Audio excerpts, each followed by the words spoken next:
तो आज के इस वीडियो में हम लोग डिस्कस करेंगे का यानी मटेरियल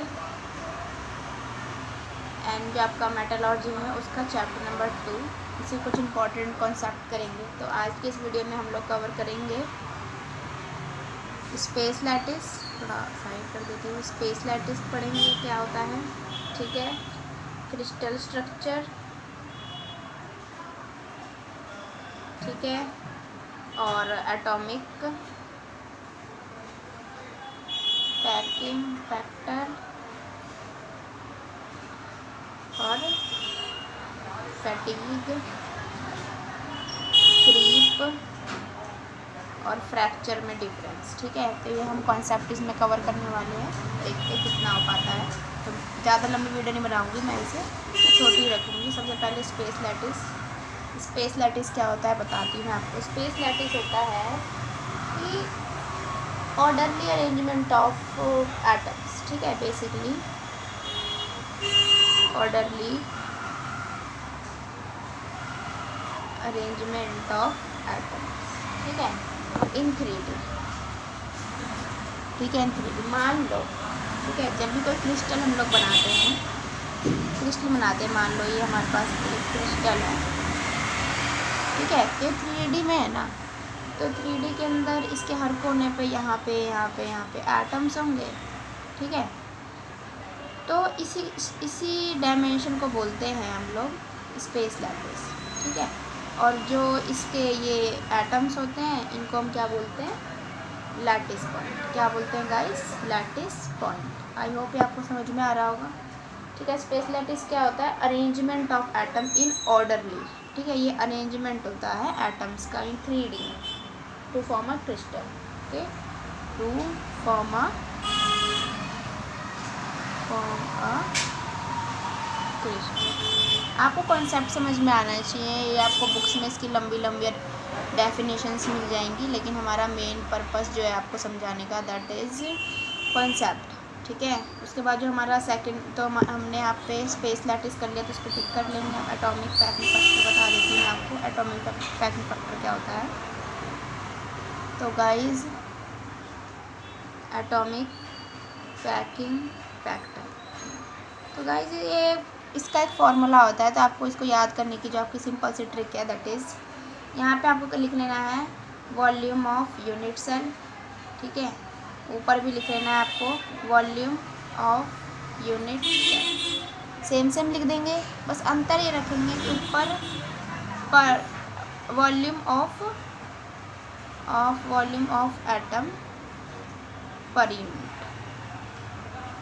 पर, ठीक है, पर यूनिट। तो इस तरह से आपको याद रखना है volume of atom per unit cell. ये हो गया आपका एटॉमिक पैकिंग फैक्टर, ठीक है। समझे आप क्या कहना चाहते हैं। एटॉमिक फैक्टर क्या होता है, atomic volume, atomic packing factor. Atomic packing factor होता है आपका वॉल्यूम। आपको कैसे याद रखना है, देखो फॉर्मूला जो होता है एटॉमिक पैकिंग फैक्टर का, वो होता है volume of atom per unit cell upon में वॉल्यूम ऑफ यूनिट सेल, ठीक है। तो ये वाला और ये तो सेम है ना, तो इसको आप याद कर लो, ऊपर नीचे लिख लो, ठीक है। Volume of unit cell, volume per atom पर लिख लो ऊपर, ठीक है। तो ये हो गया आपका एटॉमिक फैक्टर। इस तरीके से आप याद कर सकते हो। तो ये कॉन्सेप्ट आपका क्लियर हो गया। उसके बाद है आपका third concept, that is your crystal structure. Crystal structure, ठीक है। इसके अंदर मेनली हमारे पास 3 तरीके के क्रिस्टल स्ट्रक्चर है, ठीक है। इसके अंदर BCC है, एक FCC है और एक HCP है, ठीक है। BCC के अंदर क्या है, बॉडी सेंटर्ड क्यूबिक, लिख लेंगे इसको, बॉडी सेंटर्ड क्यूबिक। FCC है फेस सेंटर्ड क्यूबिक, और ये है SCP है hexagonal closed pack, hexagonal closed pack, ठीक है। SCP फ़र्क क्या क्या है, जो आपका BCC है ना, BCC के अंदर जो आपका एटम एक होगा वो देखो कोने में तो एटम्स होंगे ही। मान लो हमारे पास एक क्यूब है, ठीक है, एक क्यूब है, तो हर एक कोने में तो एक एक यूनिट वो लैटिस पॉइंट होगा, ठीक है, हर एक कोने में तो एटम होंगे, मगर इसके एक सेंटर में हो गया है, तो कोने में होंगे और बीच में, ओके। उसके बाद जो आपका एक है FCC, फेस सेंटर्ड क्यूबिक है। इसके अंदर आपका मान लो ये एक क्यूब है, तो इसके कोनों में भी होंगे यहाँ पे हर एक एटम, और हर एक एटम एक इसके ऐसे फेस पे होगा। जितने फेस होते हैं ना, कितने फेस होते हैं देखो, आप काउंट करोगे तो कितने फेस हो गए, 1 2 3 4 5, ठीक है, और एक के नीचे 6 फेस हो गए, तो यानी कि 6 फेसेस पे 6 एटम तो कोनों में होंगे और हर दीवार के बीच में, यानी कि हर चार एटम्स के बीच में, यानी कि आप ये लगा लो एक एक फेस पे होंगे, और हर एक होगा आपका सेंटर ऑफ ईच फेस, ठीक है। उसके बाद जो आपका SCP होता है ना, SCP के अंदर SCP हेक्सागोनल, इसके अंदर सबसे पहले तो एक आपको बेंजीन ऊपर बनानी है 6, ठीक है, एक बेंजीन आपको नीचे बनानी है, इसको कोने कोने से मिला दो, ठीक है, ऐसे।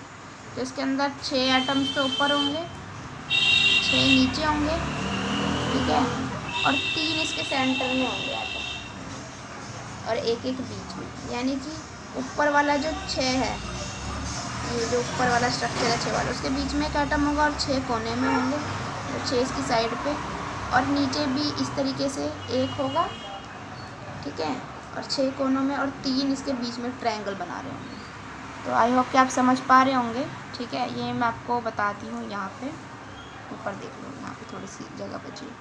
तो HCP जो होता है ना, SCP के अंदर 6 ऊपर की तरफ, ठीक है, और आपका एक बीच में, ठीक है, यानी कि जो आपका स्ट्रक्चर मान लो ऐसा दीवार है ऊपर वाला, तो यहाँ पे होंगे, और 6 इन कोनों में, ठीक है, और इसके जस्ट नीचे भी एकदम जैसे इसको मिलाने के लिए तो यहाँ पे 6 वाला ही चाहिए ना स्ट्रक्चर, मतलब ऐसा 6 वाला ही चाहिए, ठीक है। तो एक सेंटर में होगा और 6 कोनों में, और बीच में यहाँ पे एक ट्रायंगल बन रहा होगा, यानी 3 नीचे होंगे। तो टोटल कितने एटम्स होंगे यहाँ पे, 6 ऊपर 6 नीचे, यानी 12, एक एक सेंटर में यानी 2, और 3 बीच में, यानी कि टोटल यहाँ पे होंगे आपके 17 एटम, ठीक है।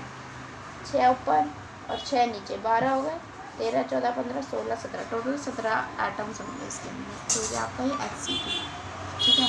इस तरीके से मैंने आपको 3 कॉन्सेप्ट बता दिए हैं क्रिस्टल स्ट्रक्चर के, और चलिए नेक्स्ट वीडियो में कंप्लीट करेंगे हम लोग ये अदर कॉन्सेप्ट, डिफेक्ट्स। तो आई होप आपको समझ में आ गया होगा, ठीक है। मिलते हैं नेक्स्ट वीडियो में, जब तक के लिए बाय बाय, ध्यान रखिए अपना और बने रहिए चैनल के साथ।